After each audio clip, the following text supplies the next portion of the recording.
দীর্ঘ 20 বছর ধরে বুকের মধ্যে লুকিয়ে রাখা একটা ভয়ঙ্কর সত্যই কি সবকিছু ফাঁস করে দেবে? হ্যালো বন্ধুরা, চিরসখার নতুন পর্বের আজকের রিভিউতে আপনাদের সবাইকে আরও একবার স্বাগত। নূতন আজ পরিষ্কার জানিয়ে দিল সে এই বাড়িতে আর থাকতে চায় না। তার ব্যক্তিগত অফিসিয়াল কিছু কাজ রয়েছে, সেই সমস্ত কাজের উদ্দেশ্যে সে বেরোবে এবং তারপরে সে তার কোয়ার্টার্সে ফিরে যাবে। তার এই প্রস্তাবে সবচাইতে খুশি হয় যে সে হলো বর্ষা। মনে মনে সে ভাবতে থাকে, ঈশ্বর বুঝি তার মুখ পানে এতদিন চেয়েছেন, তার মনস্কামনা পূর্ণ হতে চলেছে, এই লোকটাকে সে বাড়ি থেকে বিদায় করতে পারলো। কিন্তু নূতনের এই প্রস্তাবে চন্দ্র অত্যন্ত হতবাক হয়ে জানতে চাইলো নূতন কেন হঠাৎ করে এমন সিদ্ধান্ত নিল এই বাড়ি ছেড়ে চলে যাবা। নূতন কি চন্দ্রের কোনো কথায় আঘাত পেয়েছে নাকি? চন্দ্র তো কোনোদিন নূতনকে কোনো আঘাত দিয়ে কথা বলেনি। নূতন বলে না, তাকে কেউ কোনো আঘাতই করেনি। আসলে সে মনে করছে এই বাড়িতে থাকবার তার প্রয়োজনীয়তা ফুরিয়েছে। সে মাসিমার কথাতেই এই বাড়িতে রয়ে গেছিল। মাসিমা নূতনকে দায়িত্ব দিয়েছিলেন কমলিনীকে বুঝিয়ে তার সিদ্ধান্ত বদল করাতে, কিন্তু সেই কাজে তিনি ব্যর্থ হয়েছেন। তাই তার এই বাড়িতে থাকবার আর কোনো প্রয়োজন নেই। কমলিনী চুপচাপ নূতনের এই কথাগুলো এক কোণে দাঁড়িয়ে শুনতে লাগলেন। কুর্চি, মিঠি, বাবিলরা নূতনের এই সিদ্ধান্তে কিছুটা হতবাক হয়ে পড়ে, কিন্তু বুবলাই স্ট্রেট কাট জানিয়ে দেয়, নূতন কাকু যদি এই বাড়ি ছাড়ার সিদ্ধান্ত নিয়ে থাকে তবে হি ইজ ওয়েলকাম। তিনি যে কোনো সময় এই বাড়ি ছেড়ে চলে যেতে পারেন। ও নিয়ে আমাদের অত হেডেক নিয়ে লাভ নেই। বুবলাইয়ের এই কথাগুলো যেন নূতনের বুকটাকে ক্ষতবিক্ষত করে দেয়। নূতনের ভারী কষ্ট হয়। তিনি ভাবতেও পারেন না যে ছেলেটাকে তিনি ছোট থেকে নিজে হাতে মানুষ করেছেন, লেখাপড়া শিখিয়েছেন, সেই ছেলেটাই হঠাৎ করে এমন অমানবিক, নিষ্ঠুর, নির্দয় হয় কি করে? নূতন মনে মনে নিজেকে সান্ত্বনা দেন, যার যেমন বুদ্ধি তার তো তেমনই এক্সপ্রেশন হবে, তাই না?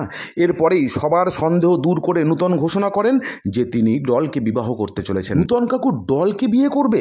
এ খবরটা সবার কাছেই অপ্রত্যাশিতভাবে মনে হলো। যাই হোক, চন্দ্র বলে ওঠেন তিনি অত্যন্ত খুশি হলেন এটা ভেবে যে তার নিজের সংসারটা ভেঙে তছনছ হয়ে গেলেও তার বন্ধু নূতন নতুনভাবে সংসার গড়তে চলেছে। চন্দ্র নূতনকে তার নতুন জীবনের জন্য সর্বাঙ্গীন মঙ্গল কামনা করলেন। কিন্তু বুবলাই যেন নিজের কানকে বিশ্বাস করতে পারে না। সে এতদিনে যা ভেবে এসেছিল সবটাই কি ভুল? আচ্ছা, বুবলাই কি নূতনের এই ডলকে বিয়ে করার কথা শুনে কোনো আত্মগ্লানি জেগেছে?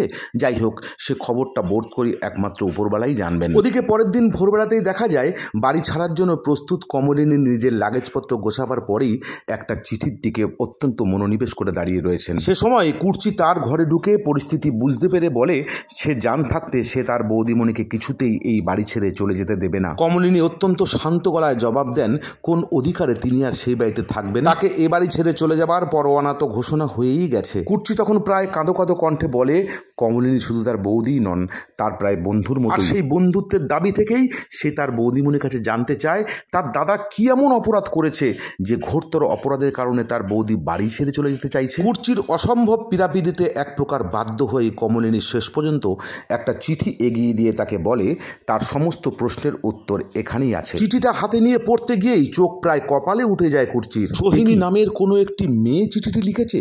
পরিষ্কার লেখা আছে চন্দ্র বিবাহিত, তার স্ত্রী এবং সন্তান সন্ততি আছে। এটা জানা সত্ত্বেও সে চন্দ্রকে ভালোবেসেছে, চন্দ্রও তাকে ভালোবেসেছে, চন্দ্র তাকে বিয়েরও প্রতিশ্রুতি দিয়েছে।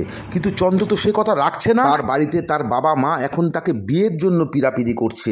সে চন্দ্রকে বারবার বলা সত্ত্বেও চন্দ্র এই ব্যাপারে উদাসীন। সে কিন্তু আর অপেক্ষা করতে পারবে না। এটাই হয়তো চন্দ্রকে লেখা তার শেষ চিঠি। আর এই শেষ চিঠির মধ্যে দিয়ে সে চন্দ্রকে ফাইনাল ওয়ার্নিং দিচ্ছে, চিঠি পাবার 7 দিনের মধ্যে যদি চন্দ্র তার সঙ্গে যোগাযোগ না করে তবে সে তার নিজের পথ বেছে নেবে। এ কি ভয়ঙ্কর ব্যাপার! কুর্চি চিঠি পড়া শেষ করে তার বৌদিকে জিজ্ঞাসা করে দাদা ভাইয়ের সঙ্গে তার বৌদিমণি এই চিঠির ব্যাপারে কোনো আলোচনা করেছে? বাড়ির অন্যান্য সদস্যরা আর কেউ জানে চিঠির ব্যাপারে? কমলিনী অত্যন্ত নির্লিপ্ত কণ্ঠে জানান তার দাদা ভাইয়ের সঙ্গে এই চিঠির ব্যাপারে তার আলোচনার কখনো সুযোগটাই আসেনি। কারণ এই চিঠি বাড়িতে আসবার একদিন আগেই তার দাদা রহস্যজনকভাবে তো নিখোঁজ হয়ে যায়। শাশুড়ি মা চিঠির খবর পেয়ে অত্যন্ত ভেঙে পড়বেন। তাই তার মানসিক অবস্থার কথা ভেবে কমলিনী তাকেও কিছু জানাননি। কিন্তু হ্যাঁ, এরপরেও যদি কেউ তার ব্যক্তি স্বাধীনতা হস্তক্ষেপ করে এবং এ বাড়িতে থেকে যাবার জন্য পিড়াপিড়ি করার চেষ্টা করে তবে কিন্তু তিনি আর চন্দ্রের মান সম্মান রাখতে পারবেন না।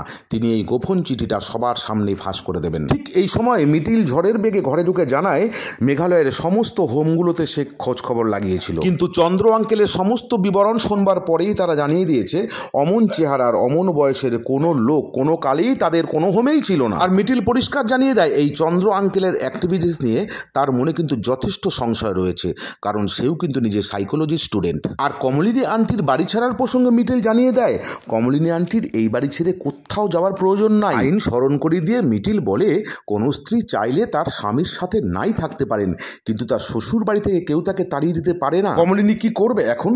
অন্যদিকে চন্দ্রের কুকীর্তির দলিল এখন কুর্চির হাতে। ঘটনা ক্রমশই জমজমাট হয়ে উঠতে চলেছে। খুব শীঘ্রই ফিরে আসছি পরবর্তী পর্বের রিভিউ নিয়ে। ভিডিওটি ভালো লাগলে লাইক করবেন এবং নতুন হলে চ্যানেলটি অবশ্যই সাবস্ক্রাইব করে আমার সঙ্গে দেখতে থাকুন বাংলার এই মুহূর্তে অন্যতম জনপ্রিয় সিরিয়াল চিরসখা।